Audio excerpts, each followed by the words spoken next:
Good morning, everyone. It's Chris Volpe, of course, running for U.S. Senate in Ohio in 2026. Hopefully, you're having a nice Sunday here. Just want to do a quick thought, but before we get started, a reminder to follow and like and all that stuff on our social medias at Volpe for America.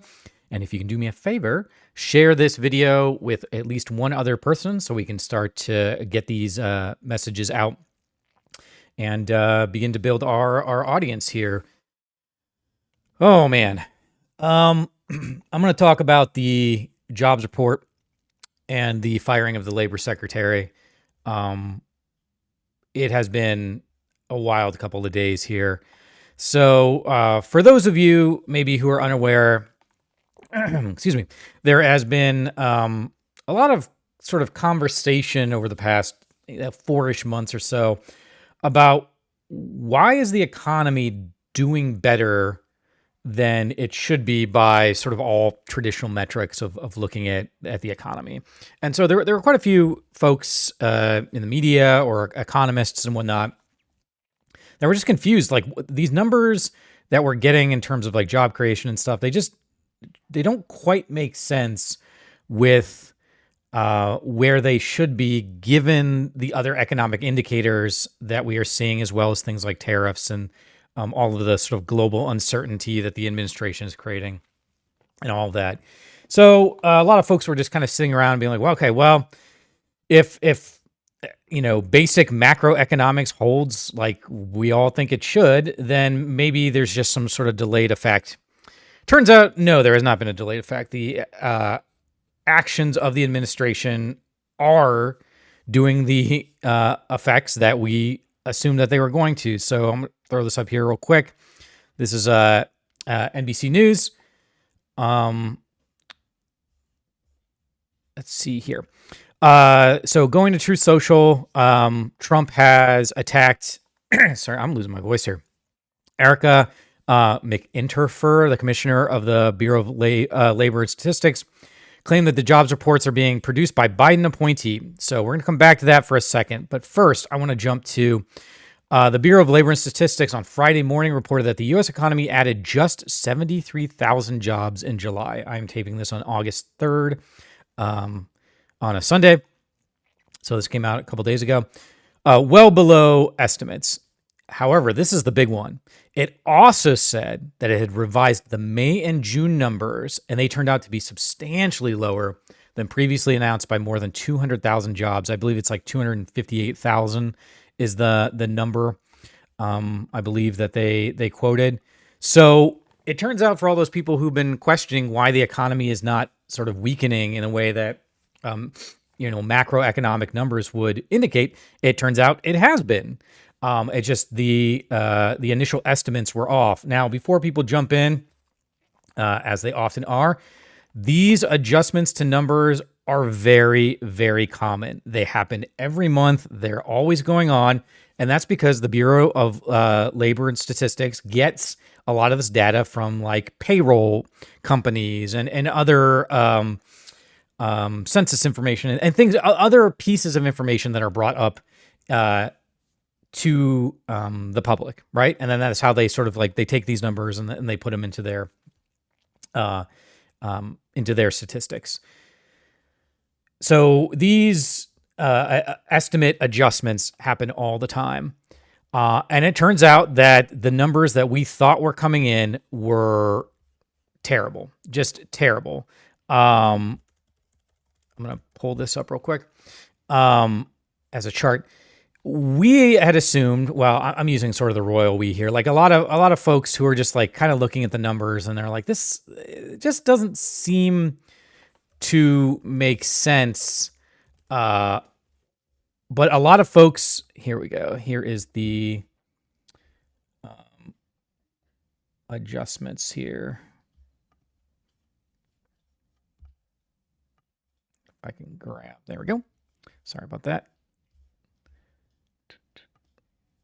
Let me pull that up. Here we go.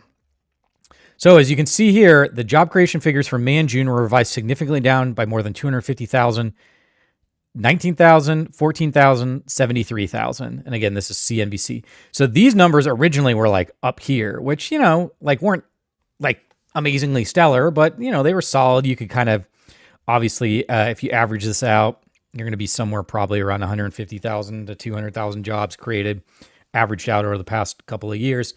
But these numbers are atrocious. I mean, you can combine all of these months together, 73 plus 14 plus 19, and you're not at the 158K for March, which was part of Biden's economy or whatever. So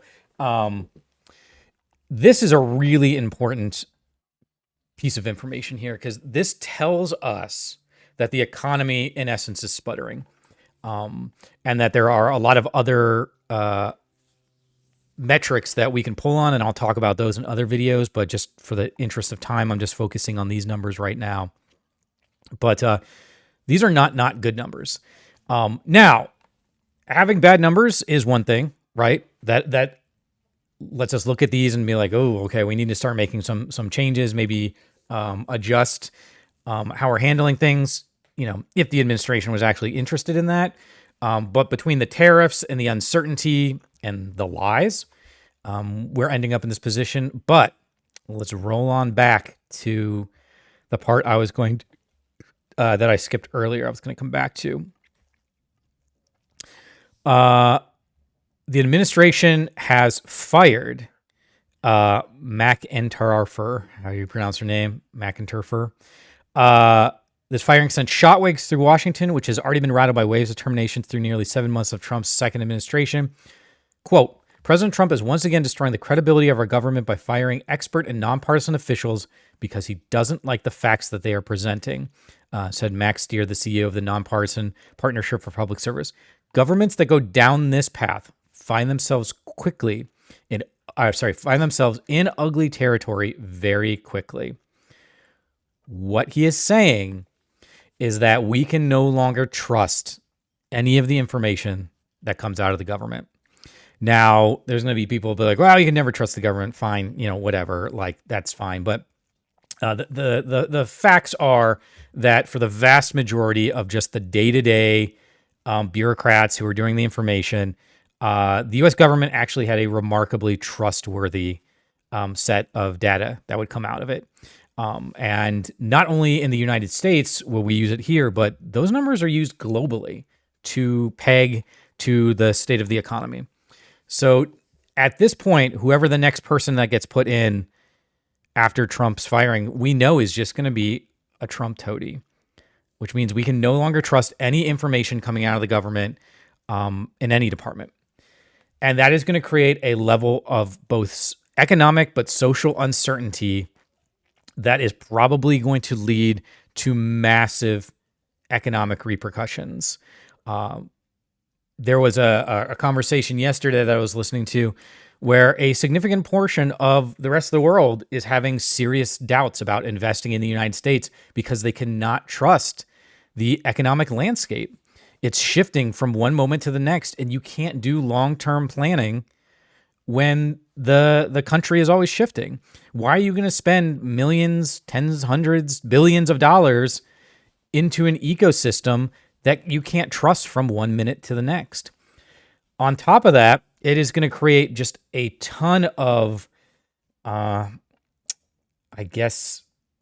lack of belief in our institutions, which has obviously been the point in many ways. And so our educators, our news, our businesses, as a small business owner myself, I have several programs that are built around federal funding, and we don't know what's happening. I work with a lot of upper education companies. I work with a lot of healthcare companies, and they're all lost. They cannot plan the next, quarter to a year, let alone the next couple of months. This is really, really, really bad news. But ultimately, this is also clearly in authoritarian territory. I'm sure history is going to look back at us over time, and we'll be able to find a point, far before this in which we entered authoritarianism, clear as the light of day. But this is the moment. Authoritarians, those who are seeking power and nothing else, their first goal is to control the message. If they can control the message through the media, if they control the message through the government and the numbers, then it becomes very, very hard to deal with them because you have to push against the supposed official numbers, which leads us to this point where the United States is now a country in which we fully can no longer trust the government to provide us accurate information. There is no democracy, there is no advanced government in the world that is capable of functioning like that for very long. Our entire economic and social system is built on trust. Trust in each other, trust in the government, and trust that the economy and our infrastructure and our culture is going to stay stable. Because you cannot conduct business if you're not sure if your warehouses aren't going to get robbed, or if electricity and water and resources are not going to be consistently provided, or if the roads, bridges, airports, seaports are not going to be able to be maintained so that you can ship your goods in and out of your warehouses and potentially out of the country. You cannot conduct business on shifting sands. And that's where we are. This is an extremely scary time to be in. I wish we weren't here, but I am here to step in the way and do what I can to try to make this country better, to try to set all of us up on a path for success, where we can work together. Hopefully we can trust each other, and we do not have to be scared that on any day the floor is going to fall out for us. So this is where we are as a country. I find it very, very sad. And frankly, it really, really pisses me off. And I'm not going to stand for it. So that's why I'm here. And then lastly, of course, don't forget to release the Epstein files. What's in the Epstein files, right? So again, thank you all for listening to my quick thought. Reminder, you can follow me at Volpe for America on all the social medias. And then, of course, I have got my digital drop-ins on Sunday at 10 a.m. Eastern time on my YouTube and my Twitch channel. So feel free to just pop in. You can ask questions, talk about whatever you want, or just hang out and work. I turn it into sort of like an open office where I just sort of work. And if people pop in and want to talk about things, cool. Otherwise, I just kind of get work done. So thank you all for watching. A reminder to share this video, please, with at least one person to help me out. Otherwise, I hope you have a wonderful Sunday, and I will see you in the next video. Take care.